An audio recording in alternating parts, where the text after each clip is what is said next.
कल बंगाल में पंचायत चुनाव के लिए वोटिंग होनी है और वोटिंग से पहले आज एक बार फिर बंगाल के कई जिलों से हिंसा की बहुत सारी खबरें आई।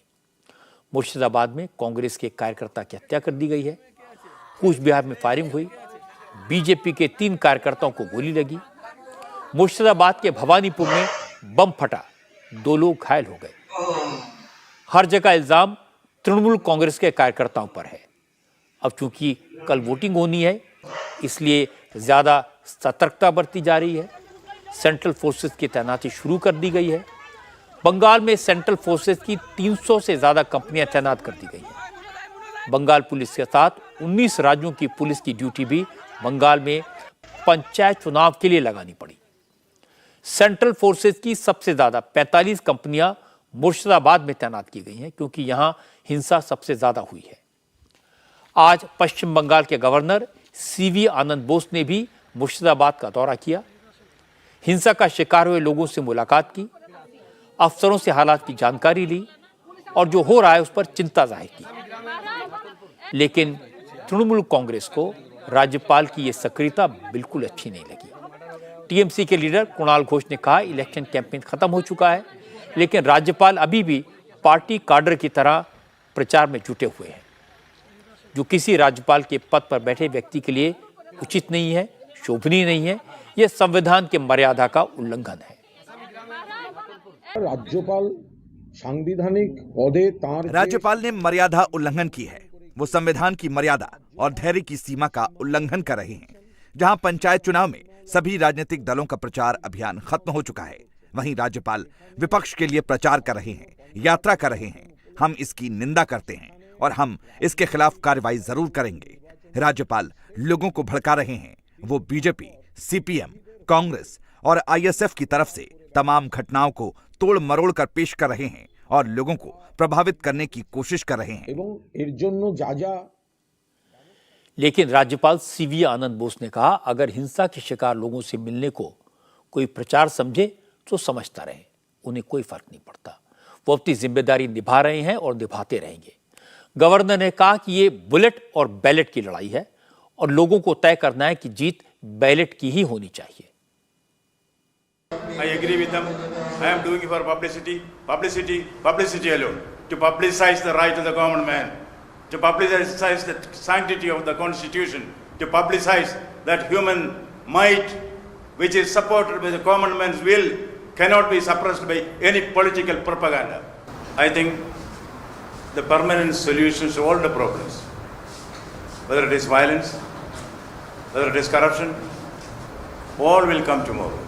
Tomorrow is a day when the people can find permanent solutions to the problems which they are facing, including violence.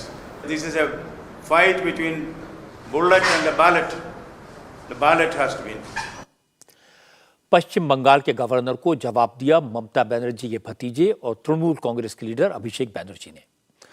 अभिषेक ने कहा, राज्यपाल इतने एक्टिव हैं, इतने इंटेलिजेंट हैं, इतने समझदार हैं, तो इस वक्त उनकी सबसे ज्यादा जरूरत मणिपुर में है। केंद्र सरकार को उन्हें बंगाल से हटाकर मणिपुर भेज देना चाहिए। I think governor as a person is extremely competent, wise, intelligent, and I should not be commenting on what he should say and what he should not say, what he should do and what he should not do. I would rather request the central government that it is the need of the hour that we should take cognizance of the intellect that the governor of West Bengal has and immediately send him to Manipur. Immediately send him to states like Madhya Pradesh. A man of such intellect, a man of such wisdom, a man of such sheer understanding of democratic values and constitution is needed more at this time in the double engine government of Manipur, not in Bengal. लेकिन BJP ने कहा कि ममता बनर्जी की सरकार में ballot की जीत मुश्किल है, क्योंकि लोग इतने डरे हुए हैं कि वोट डालने की हिम्मत ही नहीं जुटा पा रहे। लॉकेट चैटर्जी ने कहा, ऐसा लग रहा है कि जैसे बंगाल पाकिस्तान बन गया हो। हम लोग देख रहे हैं कि 2018 में जो पंचायत चुनाव हुआ था, जो पूरा देश देखा था, जो संतराश हुआ था, उसका भी रिपीटेशन चल रहा है यहाँ पे। मतलब पंचायत चुनाव मतलब संतराश। अभी बहुत सारा जो यहाँ का जो जनता है, बंगाल का जो जनता है, बहुत डर में है कि कल उन लोगों को वोट भी देने का है, क्योंकि वो लोग चाहते हैं कि करप्शन के विरुद्ध में वोट दें। लेकिन कैसे वोट देंगे, सुरक्षित रहेंगे या नहीं रहेंगे। पुलिस तो पूरा एकदम तृणमूल के एकदम निर्देश में काम कर रहा है। पुलिस यहाँ पे कुछ नहीं है, उनका अलग कुछ एडमिनिस्ट्रेशन नहीं है यहाँ पे। आप देखिए ना, जो स्टेट इलेक्शन कमीशन जो बैठे हुए हैं वो तो एकदम सीएम का करीबी है। उन्होंने सब कुछ जान के देख के उनको बैठे हैं। नरेंद्र मोदी जी का नेतृत्व में पूरा देश चल रहा है, लेकिन ममता बनर्जी का नेतृत्व में पूरा बंगाल पूरा पाकिस्तान की तरफ जा रहा है, ऐसा लग रहा है। पश्चिम बंगाल में चुनाव के ऐलान के बाद से अब तक 19 लोगों की मौत हो चुकी है और ये वाकई में चिंता की बात है। इससे भी ज्यादा हैरानी इस बात पर है कि तृणमूल कांग्रेस के नेता ये कहते हैं कि इतनी बड़ी हिंसा कोई बड़ी बात नहीं है, बीजेपी खामखा हाय तौबा मचा रही है।